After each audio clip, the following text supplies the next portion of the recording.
done all these things, right? That growing up, and then you joined the military. I did. For how many years? 4 years. 4 years in the military. Then she became a police officer. Then became a SWAT, a member of the SWAT team. And when you hear, she's called on by the media on a regular basis to give advice and give insight into the criminal mind and into why somebody would do something and how to what to expect from this type of behavior. She's just a really amazing lady. And so I'm just excited that she's here because I've got to hear her story. I've watched her on television. I've seen all the, and now it's going to be just so cool to just be a part of this and have her a part of the community. And so let's just welcome. Thank you.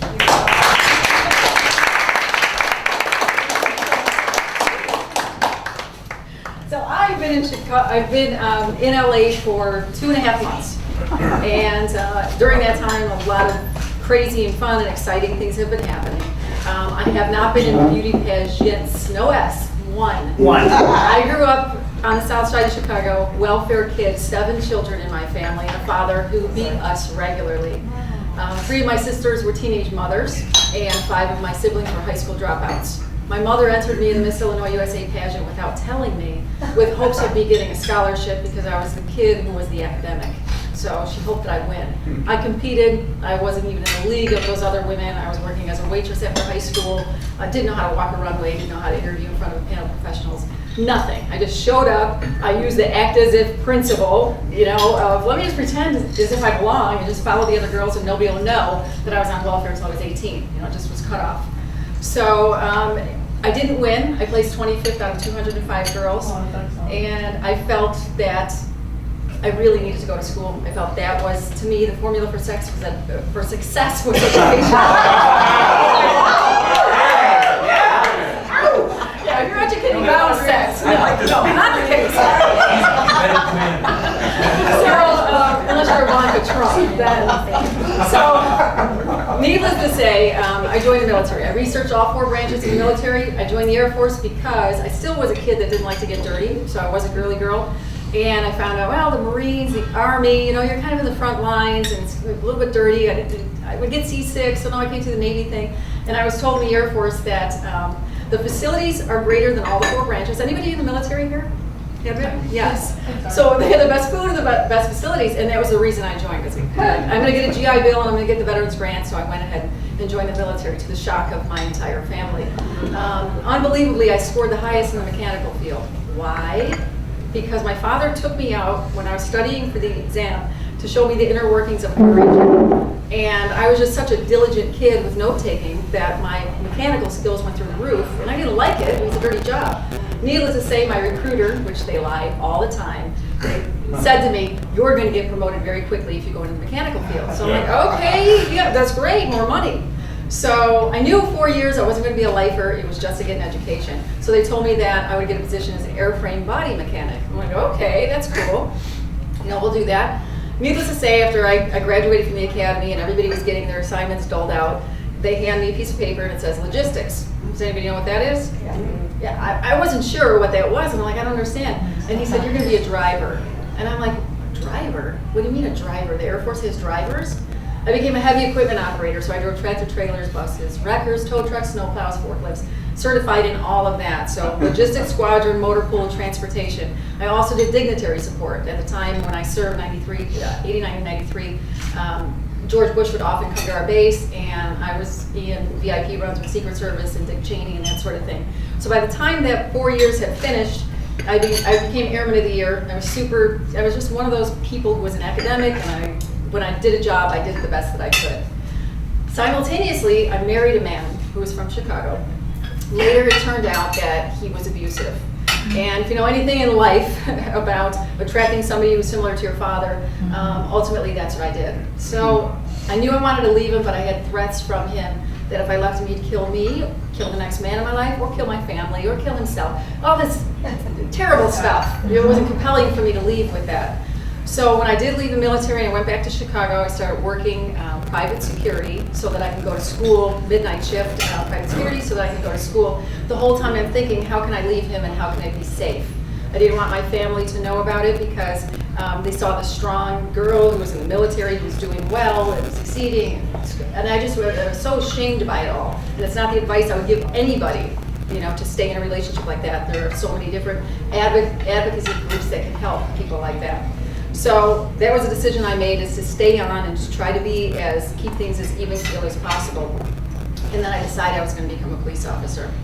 I took one criminal justice class and I was hooked. So when I went and told my husband at the time that I wanted to do that, he literally came up to me. So would you stand up for a second? You're me right now. You picked the biggest eye. He literally came up to me, shoved me across the room. He says, "What are you going to do when a 6'6" man comes up to you and does that?" And my response was, as I backed away, is police are trained for that, and I know there are police officers who are smaller than I am, male and female, and we have weapons. We're trained for it, and I'm sure I'll do well. So I kind of retreated after that. Thank you. Okay. I can do much more damage than that. So that was my goal, was to become a police officer. What I found out is, after I did a ride along with the Chicago Police Department, the tactical unit responded to a man who was a victim of a drive-by shooting. So as I sat in the back seat, they secured the entire area. Police state came out, fire trucks, the whole entourage was there. They finally let me come out as they were taking this body from the ground. He was shot in the head. And when I saw the police, the way they handled that situation, I saw that power, and I knew 100% that I will become a police officer because I felt I would have that strength that would carry over into my personal life so that I could leave my abusive husband. So I went to take the test and I found out that I just missed it by 6 months. They give it every 2 years. So the next best thing was I got hired as a 911 dispatcher. So I figured that's the smartest thing to do because you're going to learn everything about police work. You're going to learn about the calls. You're going to learn all of the signals, the 10 codes, the this and that. You're going to know what the police are doing because you're on the other end every call. So I did that. So again, it was 1.5 years of me doing that, going to school and trying to keep peace with my husband. And I said to myself, you know, you mark these significant events in your life. As soon as I become a police officer, I'm going to leave him. That's going to be it. And he's going to believe that that's happening. So I was graduated from the police academy. Oh, bug. Squash. Ew. Appreciate that. Just got it. I need to finish a meal. I graduated from the police academy. I was on my way to work. I was still in training with field training officer. I was in uniform and I was rear-ended by a girl in it was a school zone. And she just crunched the rear of my car. It was like an accordion. And I remember hitting my head and I hit my police radio. So I called for my own ambulance and police officers, and it was in my jurisdiction, so they had responded. And while I was in the ambulance, they said, "Lisa, give us the phone number, we're gonna call your husband." And I said, "No, I don't want you to call my husband." And they're like, "She's hilarious. What's the phone number? Call up, dispatch." And I said, "I don't want my husband there, don't call my husband." So I went to the hospital, and he didn't know, he thought I was on my 3 to 11 shift, so he just figured everything's fine. So when I was finally released, I called him, he picked me up from the hospital, he's like, "How long are you there? I can't believe you didn't call me," etc. In the car, on the way home, I stood steadfast and I said, "I want a divorce."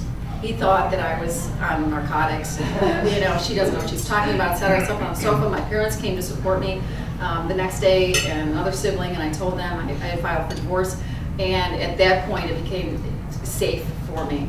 So I went ahead and did that. So now I was a single woman who had all kinds of time on her hands, still going to school. I did get hired as a police officer, and it was time for me to really grow myself in that area and discover who I was. I was big into personal development. I started reading some Tony Robbins books, and I realized when I was working with both criminals, with offenders, and with victims, that I was able to get a rapport quickly. And as far as NLP, I didn't know it was NLP at the time, but certified after, but it's so useful.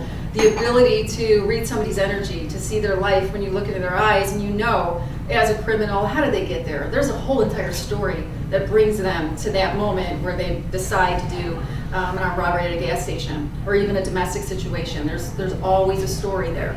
So because of that, I had this pull of, I'm working in this kind of dirty, seedy world, but I loved helping people. So that was starting to flourish within me. How can I help people? How can I help people? I signed on for some Tony Robbins seminars, and I'm doing the cop thing, I'm doing the seminars, I'm being mocked at work, etc. And then the detective unit decided to use me for an undercover operation because I don't look like a police officer. They thought it'd be a good idea to use me for some narcotic undercover. So I did. I started to go undercover as a Hooters waitress, as a crack addict, a stripper, exotic dancer, whatever it took to get the job done.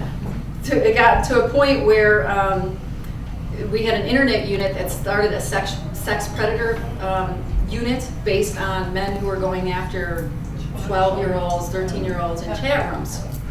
So I became the girl that was on the phone call. Do you guys remember Chris Hansen, Measure Predator?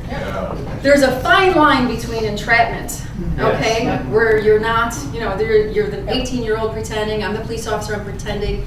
So you have to be very careful, and that's why that show was taken off the air, because they felt that there was too much entrapment. But everything, when I was undercover as a 14-year-old, the FBI was in there, they were recording the conversations that I was having with the sex predators. They saw that I wasn't luring, that I was very much an afraid little girl who was looking for somebody to help her with homework, and her parents were home. So there wasn't that whole idea of sex. Sex was never in the equation, and there was all this pushing and pushing to do that.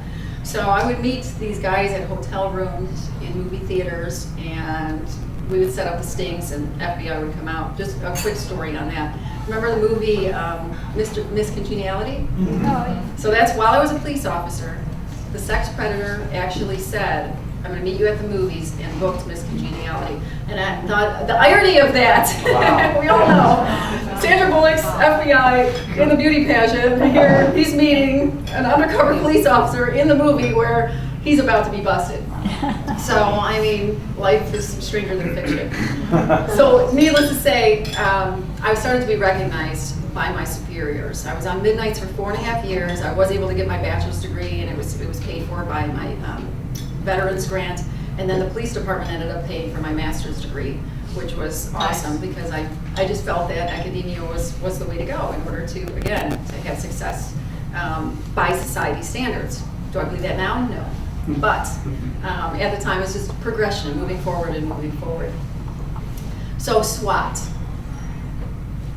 The department that I worked on, south side of Chicago, had a big SWAT team, all male, never had a female on the team. I started researching the general order to find out, are women not permitted on the team? Is there a standard that's different as far as your ability, your physicality, what you need to lift, et cetera? Because obviously I had to pass a physical to become a police officer. So why would the standard be any different to be on the SWAT team? It would be similar that you're still grappling with 6'5" men, and what would be the difference?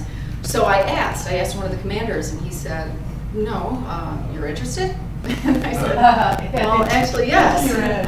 So I was a master marksman. I was a firearms instructor already on the department after a year and a half on. I loved shooting. I just didn't realize it was a military, and I shot M16s.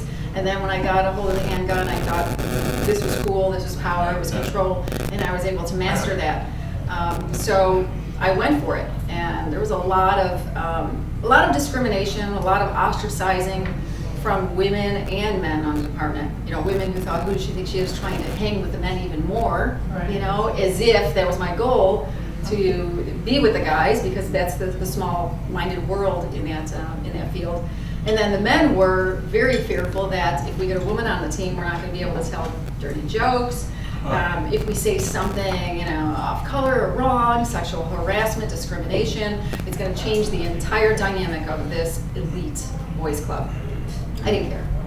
So I wanted the position, and I went for it. I applied, and conversation with the commander of that unit and the chief, they realized, just based on my statistics and my arrests, the 4.5 years on midnight shift, I had more felony arrests than seasoned cops who had been on about 10 years. Wow. Normally you get promoted to detective after 10 years, and I was promoted after 4.5. Wow. So straight from midnight shift patrol to undercover narcotic detective.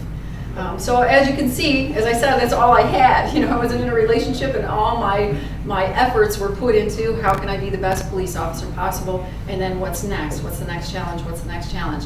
So simultaneously, as I'm going through Tony Robbins and becoming certified in NLP and timeline therapy and hypnosis and all of this, and I'm applying it into my work, I still felt I want to do more. There's got to be more.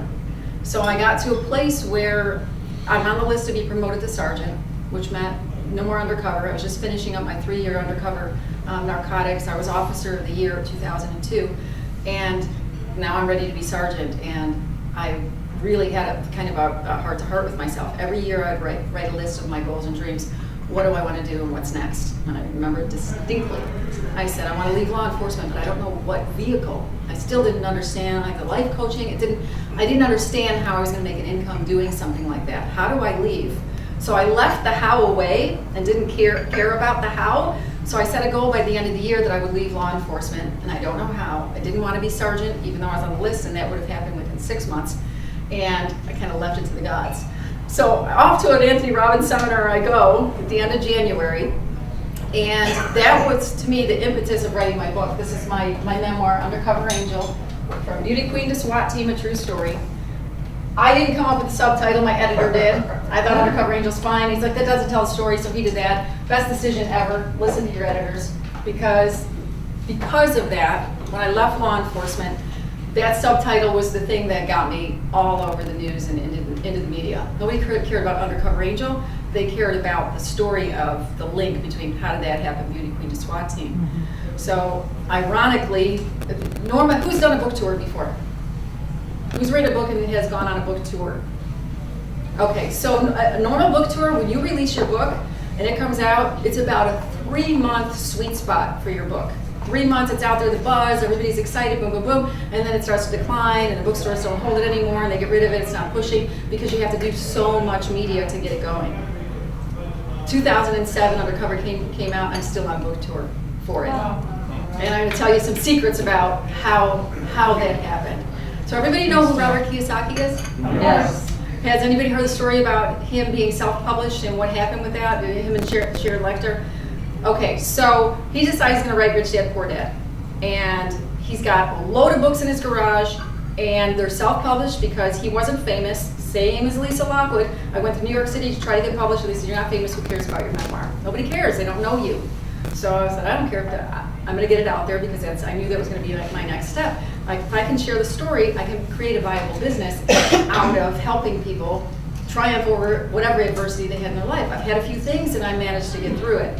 So Robert Kiyosaki said, I've got a garage full of books, what am I going to do with this? And ingeniously, something came to him to say, I'm going to call up Borders, he lived in Hawaii, he still lives there. I'm going to call up Borders and tell them I'm about to do a media tour, and I'm going to be on radio and television, so you may want to have me for your book signing. He made it look like he was choosing them, to get the publicity from the media. So they bought it. And they're like, okay, yeah. So they set up a book signing, which is hard to do for self-published. Who's self-published in here?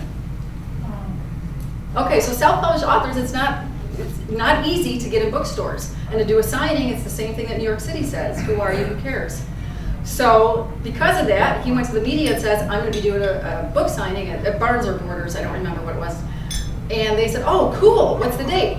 They put him on his first television show in Hawaii. He got 3 radio shows after that. So I'm listening to this on the internet. I'm like, that's a cool idea. So at the time, I was married to a Canadian in Montreal who I met at a Tony Robbins seminar. Fabulous guy, still friends.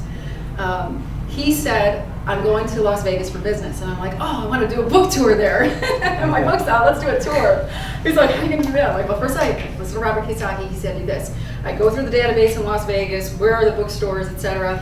And I call up and I say, my name is Lisa Lockwood, I'm in Montreal right now. I'm going to be coming to Las Vegas between these dates, and book signing, etc. in media. And it worked. It absolutely 100% worked. And I've had 10, 20 or so clients who've used it, and it still works. So call the media, and I got my first television show. So here's my guys at home watching it. My sister happened to be in Vegas too at the time. And they're on TV, they're watching, and so I have the first episode, and there it was.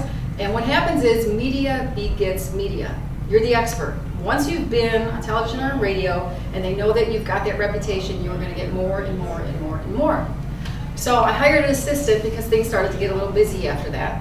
I was like, you're a one-man show. I knew nothing about business and entrepreneurship. I just knew how to arrest people and how to get people to confess. So, what do I do? What's the next thing? So it was just a matter of research. I was on the internet constantly. How do I become my own publicist? How can I save money here? How can I do this? So press release was important. So have you guys ever heard of PR Web? Have you used it? No. PR Web stays online for eternity. Oh, that's good then. If you do a press release on PR Web, which they will do it for you, you just gather your information, they'll put it all together, they'll put the links in and everything that needs to make it marketable, and then that is sent out to all the media vehicles. So I'm now at another Tony Robbins event, in Dallas or something, and I get a call to get booked on, do you guys remember Donnie Deutsch, The Big Idea with Donnie Deutsch? Yeah. I get booked on the show, my first national show now, and I'm like, are you kidding me? Just from that, they found it there. So next thing, they're flying me from Dallas to Montreal, because I had to get my clothes and books, and then fly to New York City, do the event, put me up, limos, the whole thing, and I'm like, this is cool. Well, remember what I said, media gets media? So now I was a small-time station in Las Vegas, now national. So national, like, kind of put me on the map. I was able to put that on my website and then go further. People started to see that, or I saw you here, I saw you there. Needless to say, I've done close to 500 radio shows, blog talk, the whole thing. Wow. What I didn't see happening as a byproduct is I had gone on tour and I spoke to all kinds of groups, real estate groups, Fortune 500 groups. I mean, just a big, diverse transgender groups. I mean, the list goes on and on. No matter what your story is, if you've got some triumph over diversity, there's a way to work it into a business group. There's a way to do that, and I discovered what that formula was. So as I was saying, the byproduct of that was I still had my foot in the door in the police world, because I was in Montreal and I was helping women who are victims of domestic violence and giving speeches and that sort of thing and talking to some colleges. And the next thing I knew, I was picked up for Nancy Grace. They found me. I didn't solicit them. And I said, wow, you know, anybody watch Nancy Grace? Yeah. She's not like that in real life. If you don't like her, if you don't like her, whatever, she's acting, okay? She's a great mom and a wonderful wife, and you know, it's an act that she goes over the top for TV.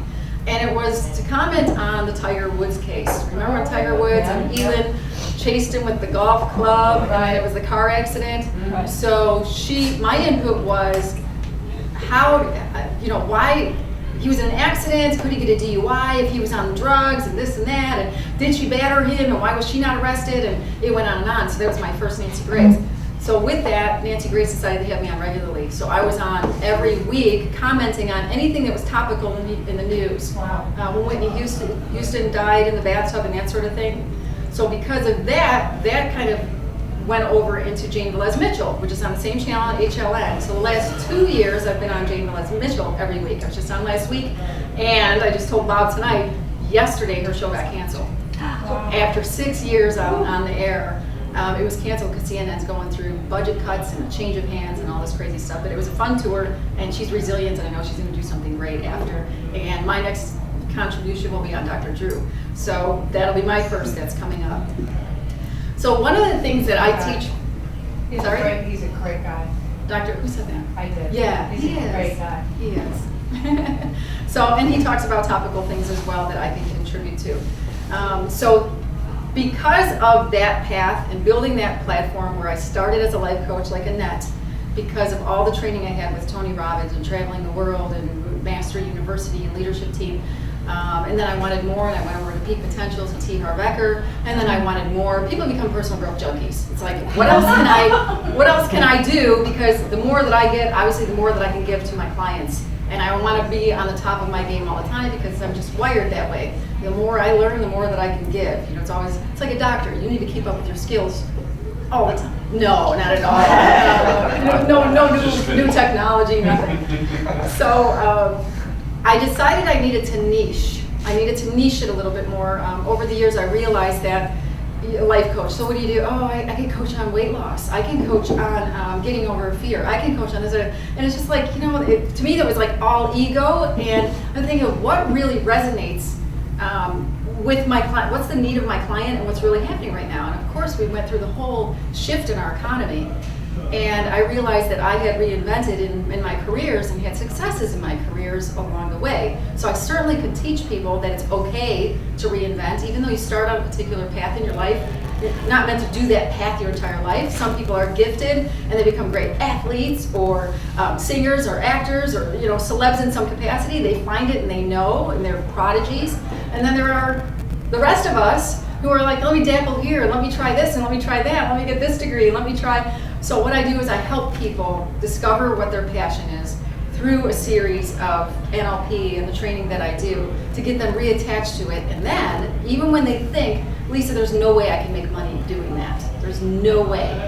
I've written a book about how to do that. So my next book, this one came out this year, Reinventing You, the 10 Best Ways to Launch Your Dream Career. And it's coupled with personal growth stories of some of my clients who are anonymous in there. And some are celeb clients, some are sports figures who had been in sports world, and now what? They've got a lot of money and they're investing, but now what? What's the next thing to do? You know, once you're finished in your career. So I find all of that extremely exciting. But one of the sweetest clients for me, the most ideal client for me, is somebody who is just completely lost in, I'm supposed to do this because I'm raising a family and I'm the breadwinner. I have to do this because my father paid for my degree and this and that, this is what he wanted me to do. It's them feeling as if they're stuck in their industry because of outside forces. To me, that's the sweetest client ever because the breakthrough is just so amazing to get them to the place where they really get to do what they love. So I'm going to open the floor right now because I could just really go on and on and on. And I want you guys to ask me, as far as what I've told you right now in the areas of what I teach and how I serve, what would be ideal for you. Another thing too is I'm a master connector. I know people in so many different industries, and you have no idea. And I will tell you on the spot, write this person's name down and I'll tell you how to connect with them later on. Because I've got just a beautiful pool, kind of like your inner circle, Bob, of people that can help you in your fields. Wow. What's your name? Charles. Charles, yes. I'm in the process of writing my book. It's going to come out in May. So Congratulations. what do you recommend me start preparing in a book? Are you self-published or mainstream publishing? Right now it's self-published. And is your intention to go? Well, I'm thinking, Is it self-help? yes. Okay. Well, the book is on how to graduate college debt-free. How to graduate college without a degree is your title? Debt-free. Oh, debt-free. Oh my God. That's cool.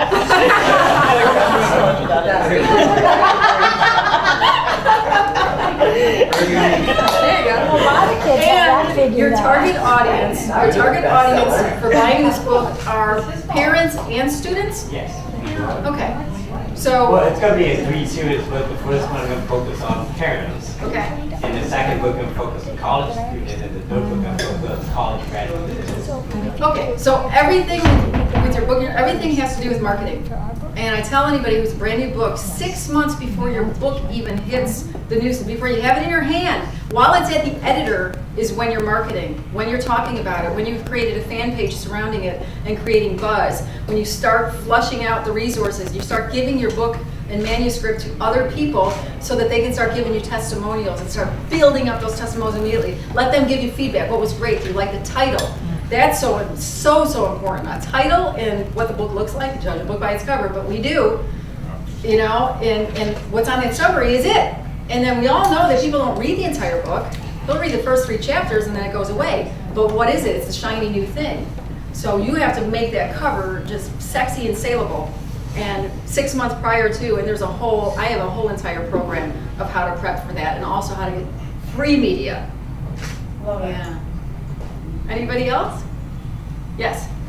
So I was told go one way or the other, and yet I started with a $50 million coach coaching him.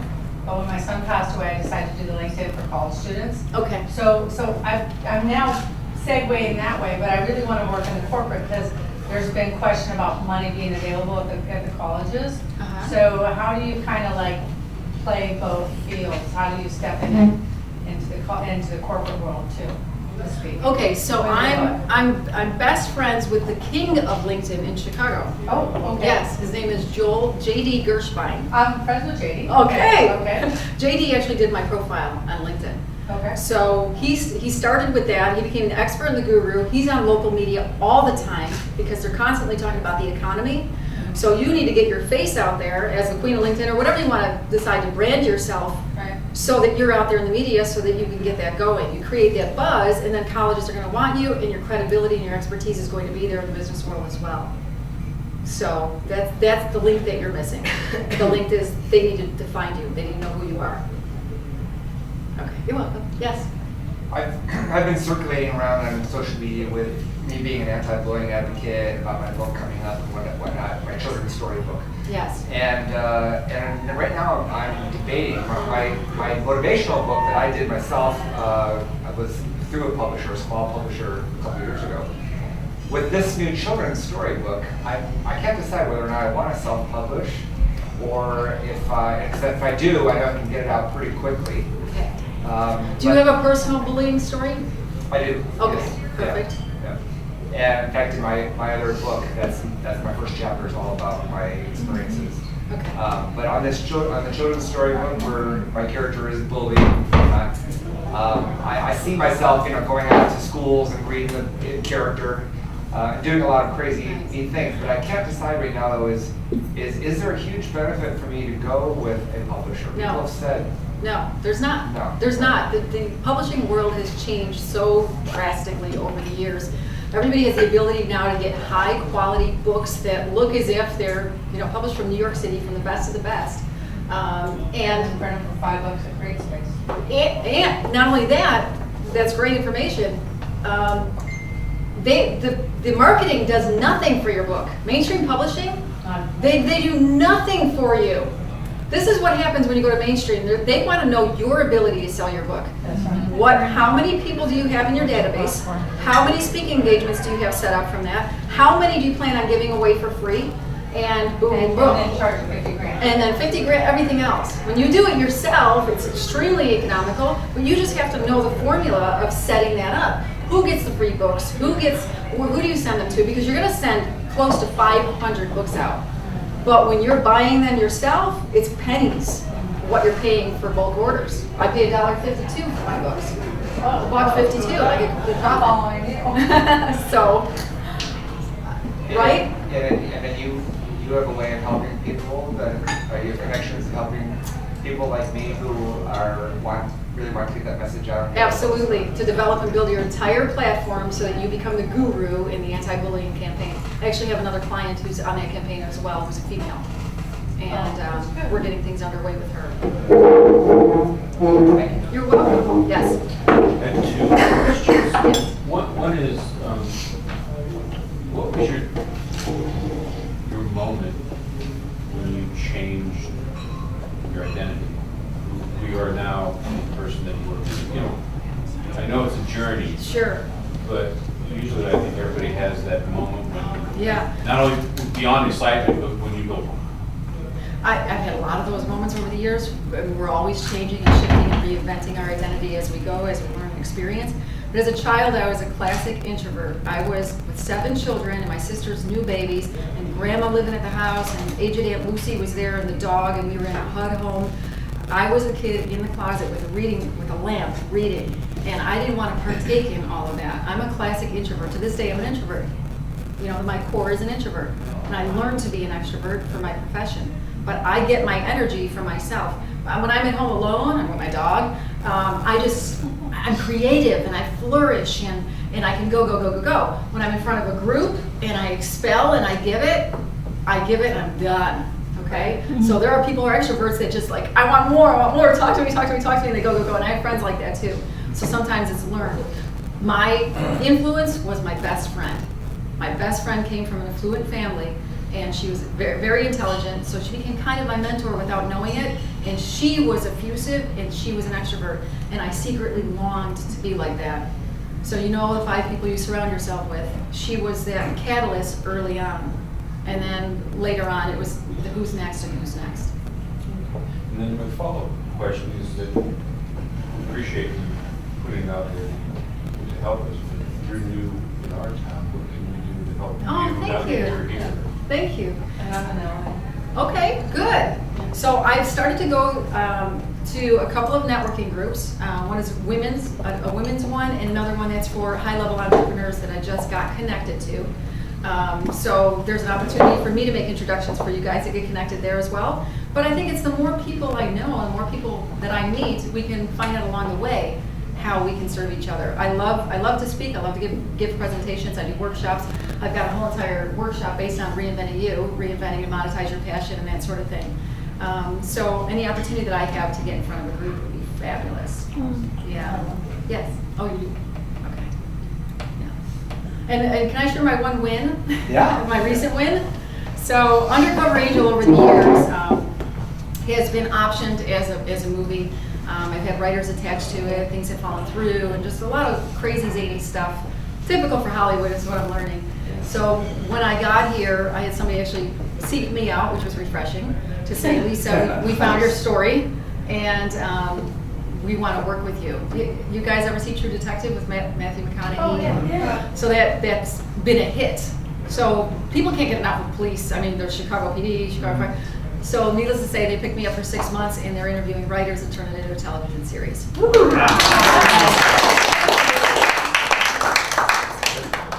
So the more I can get the word out with Undercover Angel would be great. I've got connections with Steve Harvey. I've been on Steve Harvey twice, and audience booker in Chicago and that sort of thing. I was in Oprah's Life class right before I came here, and I also have an audience booker friend. You know, if you guys are in Chicago, and it works for timing. So I just, I've got a lot of great media connections and people who are behind the scenes, and tons of people who would interview you and your books for radio shows too. Yes. Do you still do one-on-one? So Yes. I don't know what you do. So That's how I make a living. I'm on my phone. I work out of my house and I'm on my phone coaching people internationally. I do Skype calls or straight on the telephone. So one-on-one. So a lot of my clients are brand new authors or people who are trying to get their message or build the brand like I did, exactly what I did. I'm a cop, but guess what, now I'm a speaker now and I'm telling a story and I built a business out of that. I taught entrepreneurship in Chicago before I came here for 3 semesters, and the students needed to build a viable business that made money in the 15 weeks that we were together. And right before I came here, my class won for making the most money with their entrepreneurship. So I was talking to Bob about that because he's a lifestyle entrepreneur, and I was telling him the difference between a lifestyle entrepreneur, your regular entrepreneur, and Richard Branson, and how that all kind of tears down. And that's what I'm finding too. A lot of people are transitioning out of a 9-to-5 type thing, and they want to become an entrepreneur and start their own business. And how do I do that? How do you become the it guy or gal in your industry? Did you know who Sarah Blakely's coach was? Who's coach? Sarah Blakely, Spanx. You know this billionaire? Oh, okay, I didn't know. No, it was Richard Branson for 4 months. Oh, see that? Nice. Nice. I didn't know that. I should have had him come speak to my students. Any other questions, anyone? Another book? You have another book coming out? I don't. This is my book this year, and This is recent. Yes, this one just came out in January. Oh, it's just like that. It just came out. So are you using Facebook also? I use Facebook, LinkedIn, Twitter, and Instagram. I get 65% of my clients on Facebook. Oh, I'll be darned. Yeah. Wow. Yeah. LinkedIn is about 15. And Twitter is just, you just need it's the necessary evil, the Instagram, Twitter thing. And you got your assistant from where? My Did you assistant hire an assistant? from Chicago. She's a virtual assistant. I was in Montreal at the time, but she saw me in the newspaper in Chicago and reached out to me and just wanted to congratulate me. And then, needless to say, it just worked out. That's perfect. And I've also got a fabulous, top shelf, wonderful, and economical editor. Do you guys, one more quick thing, Bob, I don't know how I am on time. Lauren Powers is a bodybuilder. She's been on a ton of television, commercials. She lives in Aliso Viejo, that's who I'm staying with while I'm here for this event. And she's just a larger-than-life character. She's created these Lauren Power Classics now because she's not competitive anymore, but now she's the host for competitive events. She just got picked. You guys ever hear the TV show Botched? It just came out in the last week. She just got picked to be on Botched next season. I'm her reinvention coach. So I went with her for her consultation, and she told them, because I'm helping her write her book and build her new platform for her new reinvention, because she's not competing anymore. So we just finished 6 days of taping, and we have a few more surgeries coming up. So they're going to fix her once and for all, and she wants to be more feminine and just embrace that new identity. Very cool, very, very cool. Thanks. Okay.